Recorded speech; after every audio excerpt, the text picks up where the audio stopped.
Hello friends, welcome back to our channel पढ़ with Shaur. तो आज की इस वीडियो में हम लोग पढ़ेंगे class 6 NCERT science chapter 9 electricity and circuits. तो आज की इस वीडियो से हम लोग को जो हमारा टॉपिक है a bulb connected to an electric cell, इसे स्टार्ट करना था। तो इसके पहले वाले वीडियो में हम लोगों ने इसके पहले वाले सारे टॉपिक्स और एक्टिविटीज़ ख़त्म कर ली थी। तो आज की इस वीडियो से हम लोग को ये स्टार्ट करना है। तो चलिए शुरू करते हैं। Let us try to make an electric bulb light up passing an electric cell. How do we do that? यानी कि अब हम लोग को ट्राई करना है एक इलेक्ट्रिक बल्ब को जलाने के लिए, वो भी एक इलेक्ट्रिक सेल का यूज़ करके। तो चलिए चलते हैं कैसे वो होता है। तो इधर एक एक्टिविटी 2 है, इसे हम लोग करते हैं। Take 4 lengths of electric wire with different colored plastic covering. Remove a little of the plastic covering from each length of wire at the end. This would expose the metal wires at the end of each length. Fix the exposed part of 2 wires to the cell and the other 2 of the bulb as shown in figure 9.3 and figure 9.4. You can stick the wires to the bulb with the tape used by electricians. Use rubber bands or tape to fix the wires to the cell.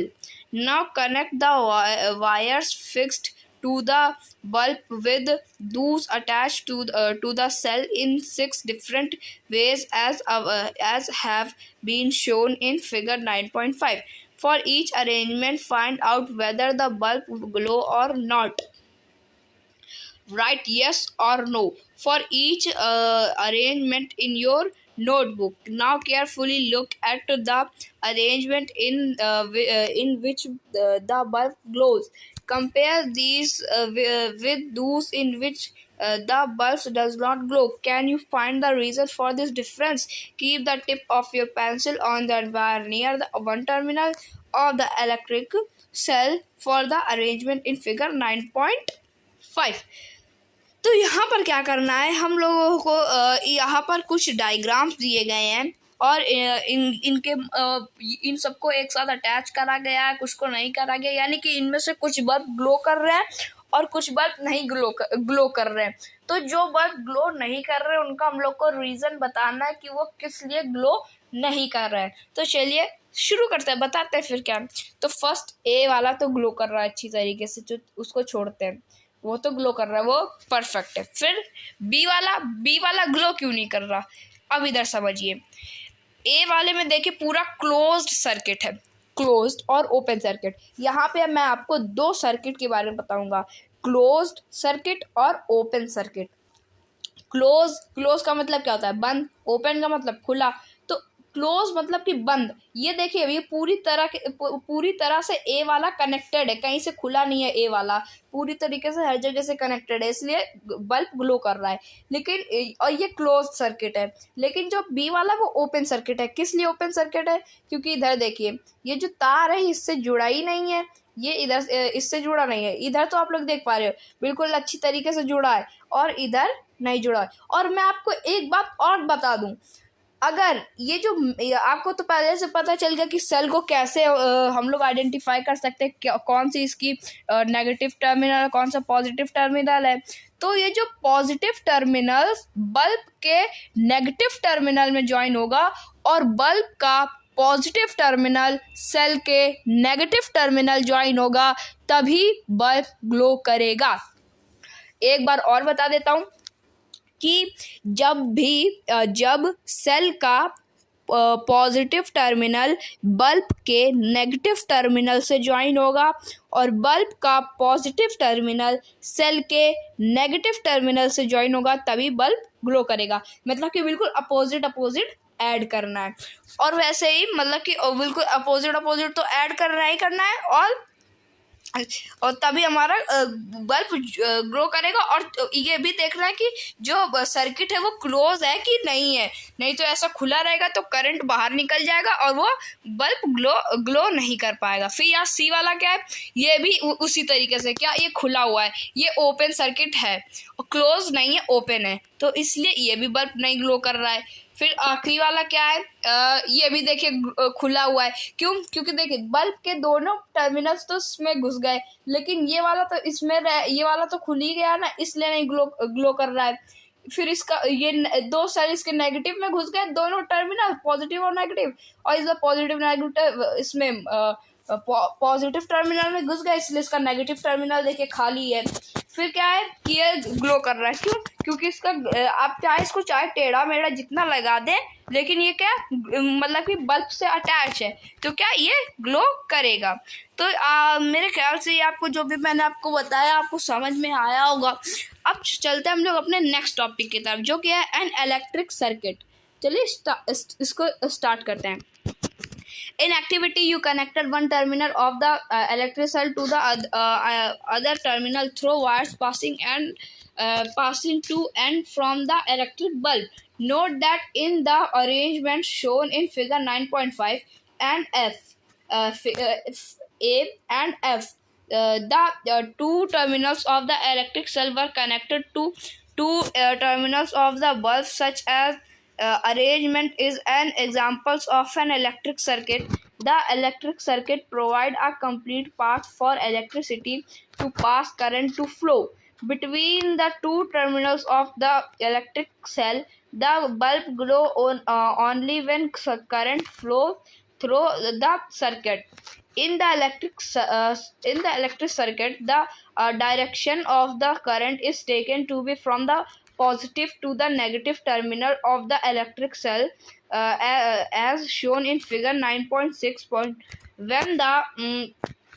the terminal of the bulb are connected with that of the electric cell by wires, the current passes through the filament of the bulb.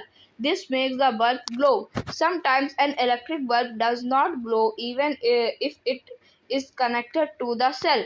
This may happen if the bulb has fused. Look at a fused bulb carefully. Is the filament inside it intact? An electric bulb may fuse due to many reasons. One reason for a bulb to fuse is a break in its filament. A break in the filament of an electric bulb means a break in the path of current between the terminals of the electric cell. Therefore, a fused bulb does not light up as no current passes through its filament. Can you now explain why the bulb did not glow when you tried to do so with the arrangement shown in figure 5, figure 9.5 B, C, D and E? तो यहाँ पर क्या है कि एक electric circuit के बारे में बताया जा रहा है, इलेक्ट्रिसिटी का जो सर्किट होता है उसके बारे में। तो उसमें क्या होता है, जैसे कि हम लोगों ने तो इसके पहले वाले वीडियो में क्या बल्ब के बारे में समझा, उसके टर्मिनल्स के बारे में, उसके अंदर जो फिलामेंट होता है और जो उसका ग्लास केस होता है, वो इसके बारे में तो हम लोगों ने समझ लिया। अब करंट के बारे में भी समझते हैं। करंट क्या होता है? इलेक्ट्रिसिटी से जब भी हम लोग का फैन ऑन होता है इलेक्ट्रिसिटी से, तो इलेक्ट्रिसिटी जाती है और फैन चालू होने लगता है, थोड़ी ना। तो इलेक्ट्रिसिटी में क्या करंट होता है, वो करंट जब फैन में जाता है तो फैन घूमने लगता है। तो जो इलेक्ट्रिसिटी होती है उसमें करंट, कई बार करंट हम लोग को खुद ही लग जाता है जब भी किसी मेटल चीज़ में वो हो रहा होता है। तो उसके बारे में भी हम जानेंगे कि हम लोग को करंट लग क्यों जाता है, कैसे लगता है। तो ये सब तो करंट की बात हो गई। अब क्या जो बल्ब जल रहा है कैसे जल रहा है? करंट से जल रहा है। क्यों? क्योंकि इधर समझिए, ये जो सेल है, direction of current in a electric circuit, यानी कि जो करंट होता है ना वो फ्लो करता ही रहता है। तो देखिए, ये सेल से करंट निकला, बल्ब में गया, बल्ब जलने लगा। फिर बल्ब से करंट गया, सेल में गया, फिर सेल से करंट बल्ब में आया, बल्ब से, ये एक साइकिल बन जाती है। और जो करंट है वो फ्लो करता ही रहता है। तो अब क्या कि कभी कभी क्या होता है कि जो हम लोग जब भी कोई सेल लगाते हैं बल्ब में, तो बल्ब जलता नहीं है, या हम लोग अपना स्विच ऑन कर देते हैं कभी कभी बल्ब का, तो बल्ब मतलब कि जलता ही नहीं, बुझा ही रहता है, वो बंद ही रहता है, वो बिल्कुल भी नहीं जलता, लाइट उसमें करंट नहीं आती। तो हम लोग को क्या लगता है उसमें करंट नहीं आ रहा, जब देखते करंट जा रहा है फिर क्यों नहीं होता, तो क्या फिर हम लोग क्या कहते हैं कि बल्ब फ्यूज्ड हो गया। अब जानते हैं कि बल्ब फ्यूज्ड होना होता क्या है। सुना तो बहुत बार है, पर होता क्या है चलो उससे भी समझते हैं। तो अभी हम लोगों ने एक ऊपर डायग्राम देखा था ये वाला। तो इसमें क्या था कि एक फिलामेंट है। इस फिलामेंट जब जब बल्ब में करंट आता है तो फिलामेंट ग्लो करने लगता है, जिससे क्या होता है कि जो उसका ग्लोनेस होती है जो जितना भी वो ग्लो करता है तो वो इस ग्लास केस में आता है और वो फिर काफ़ी तेज से रोशनी करने लगता है। अगर ये जो फिलामेंट होता है काफ़ी थिन वायर होती है, तो हम लोगों ने इस पहले वाले वीडियो में पढ़ ही रखा है, बहुत ही पतला वायर होता है, बहुत ही पतला मेटल से बनी होती है वो वायर। कौन सा मेटल होता है? टंगस्टन मेटल होता है। तो उस मेटल से जब वो बना होता है तो वो काफ़ी पतला मेटल होता है। और जो बल्ब होता है उसको जलाए रखो तो जब भी हम लोग बल्ब जल रहा होता है काफ़ी देर से हम लोग उसे टच कर लेते तो काफ़ी गरम गरम लगता है ना। तो जो बल्ब का केस है वो खाली गरम है, और जो वायर जो उतनी देर से ग्लो हो रही जल रही है वो कितना गर्म हो जाती है, वो तुरंत रेड हो जाती है, एकदम लावा जैसे दिखता है। तो वो गर्म हो जाती है बहुत ज़्यादा, उसका बहुत ज़्यादा टेम्परेचर हो जाता है, इसलिए इसलिए वो मेल्ट हो जाती है। जब वो फिलामेंट मेल्ट हो जाएगा, ख़त्म हो जाएगा फिलामेंट, तो ग्लो ही क्या करेगा? जब कोई भी चीज़ ग्लो नहीं करेगी तो हम लोग को रोशनी कैसे मिलेगी? तो क्या हम लोग क्या कहते हैं? फ्यूज़ हो गया, उसका फिलामेंट टूट गया। या हम लोग कभी कभी नया नया बल्ब लाते हैं और फिर उसको लगाते हैं तो तब जलाते हैं, तब भी वो नहीं जलता। तो क्या हम लोग फ्यूज़ खरीद के लाते हैं? दुकान में तो जल रहा होता है, लेकिन यहाँ लाते हैं तो क्या फ्यूज़ होता है? कैसे पता कैसे हो जाता है फ्यूज़? लाते लाते ऐसे फ्यूज़ हो जाता है। क्यों? जब भी हम लोग कोई बल्ब को लाते हैं, अगर उसमें कहीं झटका लग रहा है, हम लोग जैसे बाइक में आ रहे हैं, कार में आ रहे हैं, काफ़ी ख़राब रोड है तो वो बल्ब में काफ़ी झटका लग जाएगा, तो उसका जो फिलामेंट होता है वो तो काफ़ी थिन वायर का होता है, तो वो टूट जाता है। वो जैसे उसमें लगेगा वो टूट जाता है, और जब फिलामेंट टूट जाएगा तो जलेगा क्या? तो इसलिए हम लोग क्या कहते हैं? फ्यूज्ड हो गया बल्ब। और क्या और एक जो फ्यूज्ड होता है, वो एक चीज़ भी होती है, एक एक ऑब्जेक्ट होता है जो कि कभी कभी क्या होता है कि आप लोगों ने सुना होगा घर में इलेक्ट्रिसिटी का वोल्टेज काफ़ी ज़्यादा हो गया है, कभी कभी वोल्टेज काफ़ी कम हो गया है। तो जो जितने भी इलेक्ट्रिक चीज़ें हैं, इन सब चीज़ों को तो एक सफिशिएंट अमाउंट में इलेक्ट्रिसिटी चाहिए कि इतनी ही आनी चाहिए। अब इधर क्या होता है कि जो फ्यूज़ होता है ये हर बल्ब में, हर फैन में लग कर आता है। तो जब भी जैसे हम लोगों ने स्विच ऑन करा, वोल्टेज बहुत तेज है, इलेक्ट्रिसिटी इतनी जल्दी जाएगी फैन में, तो क्या अगर फ्यूज़ नहीं होगा तो क्या इलेक्ट्रिसिटी तुरंत फूट सकता है। यानी पुराने जब भी हम लोग कभी देखते होंगे जिस इलेक्ट्रिसिटी में बल्ब नहीं होता, इतनी तेज इलेक्ट्रिसिटी आ जाती है तो हम लोग जैसे स्विच ऑन करते हैं तो क्या बल्ब फूट जाता है, जिनमें फ्यूज़ नहीं होता। और जिनमें फ्यूज़ होता है जिन बल्ब में, तो वो इलेक्ट्रिसिटी जब भी तेज़ होती है, तो जब भी इलेक्ट्रिसिटी बल्ब में इतनी तेज़ से पहुंचती है तो क्या बल्ब में जो फ्यूज़ लगा होता है वो फ्यूज़ उसको रोक लेता है, और जितनी बल्ब को ज़रूरत होती है उतनी इलेक्ट्रिसिटी प्रोवाइड करते रहता है। यानी अचानक से इतनी सारी इलेक्ट्रिसिटी उसको दे देगा तो बल्ब फूट जाएगा।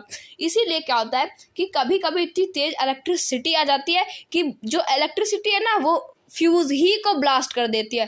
तो जो फ्यूज़ होता है वही खुद ही ब्लास्ट हो जाता है, ख़राब हो जाता है, और फिर क्या होता है? बल्ब जलना बंद हो जाता है, फिर बल्ब फ्यूज़ हो गया। तो आपको अच्छी तरीके से समझ आ गया होगा कि क्या होता है बल्ब का फ्यूज़ होना। तो ये जो टॉपिक है तो ख़त्म हो गया है। अब इधर एक एक्टिविटी है, एक्टिविटी 3, इसे हम लोग करेंगे नेक्स्ट वीडियो में। आज की इस वीडियो में इतना ही, मिलेंगे नेक्स्ट वीडियो में, तब तक के लिए थैंक यू वेरी मच।